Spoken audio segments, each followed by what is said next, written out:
Hello, नमस्ते, सत श्री अकाल, अस्सलाम वालेकुम guys. My self doctor Shivam. आज जो वीडियो मैं बनाऊंगा उस वीडियो में I will be actually telling you guys कि कौन से चैप्टर आप पढ़ें, कौन से चैप्टर आप जस्ट रीड करें एंड कौन से चैप्टर्स को आप जस्ट गो थ्रू करेंगे तो भी that's enough for your boards, upcoming boards. हालांकि what I would suggest is कि वैसे भी 2026 में तो दुनिया ख़त्म हो रही है, तो मुझे नहीं लगता कि इतना टेंशन लेने की ज़रूरत है। प्लीज़ रिक्वेस्ट है सबसे कि टेंशन कम लो। टेंशन लेने से आपके बोर्ड्स क्लियर नहीं हो जाएंगे। हाँ, डार्क सर्कल ज़रूर आ जाएंगे। जो रात भर जाग जाग के लोगों के लिए करते हो रिप्लाई का वेट, वो नहीं करना पड़ेगा। ऐसे डार्क सर्कल्स आ जाएगा अगर टेंशन लेते हो तो। So guys, let me give you a brief summary of the chapters which you should pay most attention to, and at the same time उन चैप्टर में से कौन कौन से टॉपिक्स को you have to go through thoroughly. And if you guys want any video to be re-uploaded or any video to be in detail, guys please do let me know about it so that मैं उनके ऊपर या उस topic के ऊपर specifically खाली वो एक वीडियो बनाऊँ ताकि आप लोगों को थोड़ा वो वीडियो इन्फॉर्मेटिव लगे। एंड हाँ, by the way one more thing, I was planning कि जब आप लोग का बोर्ड स्टार्ट हो, हालांकि करना it will be stressful but ठीक है, आप लोग के लिए एक दिन दो दिन बायो के पेपर के लिए एंड केमिस्ट्री के पेपर के लिए एक दिन पहले, जो एक दिन पहले जागते हैं, इफ़ यू नो, कितना भी बोल दूँ पढ़ लो पढ़ लो पढ़ लो, पर कुछ गवार जाहिल होते हैं ना, कुछ गवार जाहिल होते हैं जो एकदम लास्ट में ही पढ़ते हैं या फिर बोलते हैं ना कि एक रात पहले रिवीजन करने का। तो कुछ वैसा टेंशन हो तो आई एम प्लानिंग कि मैं एक रात पहले बायो पेपर के पहले एंड केमिस्ट्री, हालांकि फिजिक्स में भी I wanted to, but physics I am speechless, नहीं समझता। बट हाँ, केमिस्ट्री एंड फिजिक्स में इफ़ एनी डाउट्स या फिर कुछ आप लोग को मेरी सपोर्ट या मेरी हेल्प की ज़रूरत पड़ेगी तो I will be online one day before complete night, and जब तक आपका एग्ज़ाम हो उसके 1-1.5 घंटे पहले तक। So I am planning to, if you guys keep supporting and definitely want my support for the boards, yeah, board preparations of 2026, thumbs up.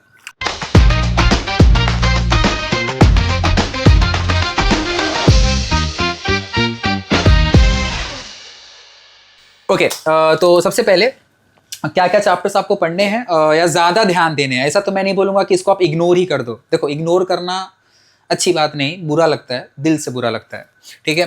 तो chapter 1 and 2 में से मेरा फेवरेट जो होगा, और ये वीडियोस उसके ऊपर मैं अब लाने वाला हूँ, and it will be a very detailed one, is basically reproduction. अब पहला और दूसरा चैप्टर में एक होता है रिप्रोडक्शन इन प्लांट्स और दूसरा है reproduction in animals, higher and lower आप बोल सकते हो, हायर एंड लोअर और हायर एंड लोअर, ठीक है। ये मेरा फेवरेट है, ठीक है, क्योंकि इसमें आपको बाइफर्केशन या सिंपल बोलूँ तो नामकरण ज़्यादा दिया हुआ, इसका फंक्शन क्या है, इसका फंक्शन क्या है, इसका फंक्शन क्या है।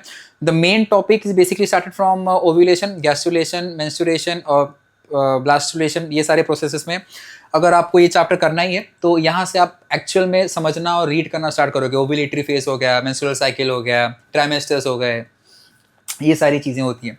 उसके बाद में मेरा जो मेन पॉइंट ऑफ ऑब्जेक्टिव होगा या जो नेक्स्ट वीडियो आएंगे बेसिकली वो इस चैप्टर पे होगा, रिप्रोडक्शन इन एनिमल्स। हाँ, इसमें क्या करना है वो भी मैं आपको बताऊंगा। फिलहाल के लिए ध्यान देना इस पर, पहले आपको रिप्रोडक्शन इन एनिमल ध्यान देना। अगर आपका ये फेवरेट टॉपिक होगा, किसका नहीं होगा ये फेवरेट, आई होप ऑलमोस्ट सबका, और आजकल की जनरेशन का तो बहुत ज़्यादा ही फेवरेट होगा। उसके बाद में थर्ड चैप्टर और फोर्थ चैप्टर जो है दैट्स रिलेटेड टू जीन्स, ठीक है। तो ये जो जीन्स के चैप्टर हैं, जीन्स चैप्टर के लिए एटलीस्ट आपको थर्ड चैप्टर पहले करना पड़ेगा। अगर थर्ड चैप्टर आपको नहीं समझ में आया सो डोंट इवन थिंक कि आपको फोर्थ चैप्टर समझेगा। फोर्थ चैप्टर में जीन्स किस तरीके से बनते हैं, like transcription, translation, translocation, simple भाषा में आप कह सकते हो। Fourth chapter is completely called as, या शॉर्ट में 2 वर्ड्स में मुझे बोलना हो तो सेंट्रल डोग्मा, ठीक है। ये अगर आपको आता है तो fourth chapter will be easy, and after that, before that third chapter में आपको बीमारियां हैं, जेनेटिक बीमारियां हैं, और फिर बाद में म्यूटेशन हो गया, क्रॉस म्यूटेशन हो गया, फिर जेनेटिक ड्रिफ्ट क्या होता है, जेनेटिक शिफ्ट क्या होता है, क्रोमोसोम क्या होता है, बेसिक्स है बहुत, और आगे चल के थोड़ा सा कॉम्प्लिकेशंस है। तो थर्ड चैप्टर उसी के ऊपर है। तो मेरा पर्सपेक्टिव जो है, अगर मेरी तरफ से सोचो या मेरे नज़रिए से सोचो, तो ये जो सेकेंड चैप्टर है ना, सेकेंड चैप्टर और थर्ड चैप्टर मेरे लिए इंपॉर्टेंट है। I would give it a 5 star, it 5 star, do nothing, ठीक है। उसके बाद में फिफ्थ चैप्टर, ओके, यहाँ पर एवोल्यूशन आता है।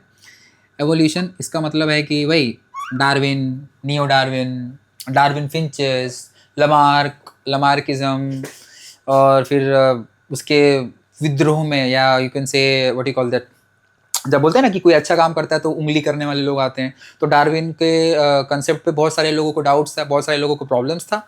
सो ये सारी चीज़ें आपको एवोल्यूशन में आएंगी। फादर ऑफ बायोलॉजी, और यू कैन से डार्विन को बोलते हैं ना, अगर डार्विन नहीं होता तो हमें एवोल्यूशन पता ही नहीं होता। तो हाँ, evolution chapter is at least you can say a 4-स्टार chapter. इस चैप्टर को भी थोड़ा सा ध्यान देना। इसके भी इंपॉर्टेंट टॉपिक्स बताता हूँ। उसके बाद में आपका आता है 6th and 7th chapter. 6th and 7th chapter को ना जो लीस्ट इंपॉर्टेंट मतलब उसको आप लोग खाली रीड करना हो तो आप 6th चैप्टर ले सकते हो, 7th चैप्टर ले सकते हो, बाद में 11, 12, 13, 14 and 15। 6th, 7th, 11th, 12th, 13, 14, 15 and after that जो ये सारे चैप्टर्स तो आप लोग खाली रीड करो, और रीड करने के बाद में जो जो इंपॉर्टेंट टॉपिक्स थे वो करोगे, काफ़ी है उतना। कॉफ़ी क्यों बोल रहा हूँ, ओके। उसके बाद में सबसे इंपॉर्टेंट, या मैं बोलूँ कि 5 स्टार का भी 5 स्टार जो है, that will be chapter number 8, chapter number 9 and chapter number 10, क्योंकि chapter number 10 is basically what you call as health, बीमारी, हेल्थ एंड बीमारी। इसमें कुछ करो ना करो आपको पता होना चाहिए हेल्थ एंड डिजीज़ के अंदर कितनी सारी बीमारियां हैं, बीमारियां कॉज करने के एजेंट्स कौन कौन से हैं, और उसके बाद में कैंसर के बाद में एड्स, उसके बाद में वायरस के टाइप्स, कौन सा टाइप ऑफ वायरस होता है, ये सारी चीज़ें आपके हेल्थ एंड डिजीज़ में आएगी। उसके बाद में 8th एंड 9th चैप्टर जो है, 8th चैप्टर और 9th chapter, 8th and 9th chapter में एक में आपको दिल, लंग्स, और 9th में आपको दिमाग और आंखें। जस्ट इमेजिन करो गाइस, हार्ट और लंग्स मतलब ऑब्वियसली सर्कुलेशन एंड रेस्पिरेशन, ये पहले पढ़ने बोला है, उसके बाद में आपको दिमाग और आंखों को पढ़ना है। समझ रहे हो, पहले किसको वैल्यू दी गई है, हार्ट को, उसके बाद में लंग्स को। हालांकि हार्ट का काम मुझे एक ही पता है अभी के लिए, तो सदमा लगने के बाद कि पंपिंग एक्शन होता है।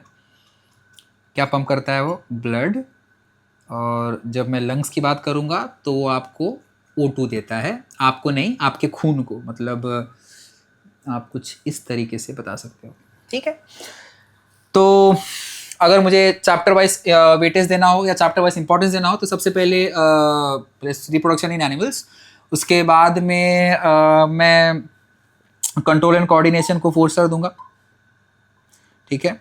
हार्ट एंड लंग्स या कंट्रोल, रेस्पिरेशन एंड ये सर्कुलेशन में, जो रेस्पिरेशन एंड सर्कुलेशन है, इसको अगर आप चाहो तो इसमें से आप कुछ सिलेक्टिव टॉपिक से पढ़ सकते हो। लाइक हार्ट का कंडक्शन, सबसे पहला कॉन्ट्रैक्शन आपके हार्ट का, या सबसे पहला पल्स कहाँ से जनरेट होता है, हार्ट का डायग्राम के बाद में उसका क्या कहते हैं, उसका क्या नाम है, जिसमें एक ही टाइम पे आपके हार्ट में 2 बार ब्लड आता है, उसको हम लोग कहते हैं डबल सर्कुलेशन। और ये सारी चीज़ें अगर आप कर लोगे, और लंग्स का definition, what is meaning of respiration के बाद में आपको कुछ प्रोसेसेस होते हैं, उसका रिएक्शंस होता है, ये सारी चीज़ें अगर आपने कर लिया तो आई थिंक ये हार्ट वाला चैप्टर होगा, दैट वुड बी इनफ। तो हार्ट एंड लंग्स के अंदर हार्ट को मैं 4 स्टार दे सकता हूँ, बट एक कंप्लीट चैप्टर को मैं 3 स्टार ही दूंगा।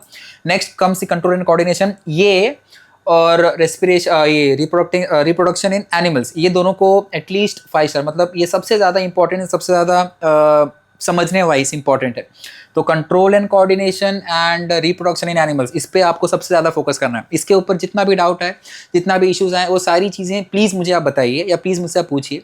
आप चाहो तो मुझे व्हाट्सएप पे मैसेज कर सकते हो, आप चाहो तो मुझे यूट्यूब पे या कमेंट सेक्शन में बता सकते हो, but please let me know so that I can guide you better through this chapters. And last में मैंने आपको बताया हेल्थ एंड डिजीज़ को मैं वापस से 4 स्टार ही दूंगा। क्यों? क्योंकि इसमें बीमारियां और बीमारियों के टाइप्स पर ध्यान देना है। बीमारियां कौन कॉज कर रहा है, हालांकि असल बीमारियां तो हम ही लोग हैं, क्योंकि हम ही लोग बीमारियां कॉज करते हैं, हमारी वजह से बीमारियां होती है, बट फिर भी ये हेल्थ एंड डिजीज़ का, हेल्थ का मतलब क्या होता है, और बाद में डिजीज़, और डिजीज़ किस तरीके से होती है या किस वजह से होती है, या उसके कॉजिंग पैथोजेंस, उसके कॉजिंग माइक्रोब्स या कॉजिंग बैक्टीरिया क्या क्या होता है, ये सारी चीज़ें आपका हेल्थ एंड डिजीज़ में आएगा। And that's all. अगर आपको ये 1 2 3 4 5 6 चैप्टर्स मेजरली फोकस करना है, उसके बाद में ये आप लोग 7 चैप्टर को you can take it as 2 star और 3 star. I am talking about translation, translocation. Video पसंद आए तो please forward it to those who need it, and like, subscribe and share definitely. और अगर कुछ डाउट हो so again I would say and suggest कि please comment it, मैं आपको उसमें गाइड करूँगा। Thank you so much, please keep supporting guys, thank you.